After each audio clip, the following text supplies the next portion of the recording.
Look at this. This is what Wow. this isn't the Torah scroll. This is the sheet that we put the Torah scroll on. This is what it looks like under 50x light, and then we can also do. This is the infrared. The ultraviolet, and this is the infrared.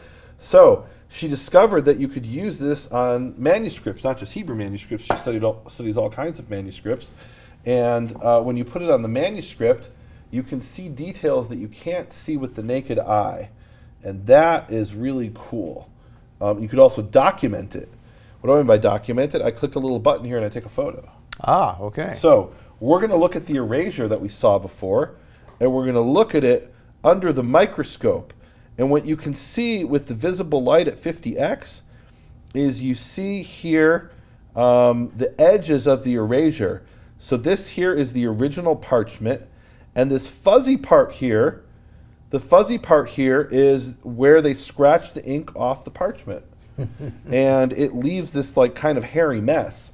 And you'll actually see in a lot of manuscripts, Torah scrolls and codexes as well, you'll see when they try to make a correction, they have a problem because they're writing over this hairy mess. Mm-hmm. Now in this case, it wasn't such a big deal that they were able to do it. Another thing we can do with this device is we turn off the light stand, and now we go over to ultraviolet. And there are details you can see in ultraviolet, not in this case, but there's often details you can see in ultraviolet that you can't see. Sometimes you can see erased words in ultraviolet that you don't see in the visible light. Shalom, Torah fans. Give this video a thumbs up and share it with a friend. Tap the subscription button and the bell icon, and I promise to update weekly with in-depth biblical research. Be sure to download the new MichaelRood.tv app for both mobile and home devices for even more commercial-free content.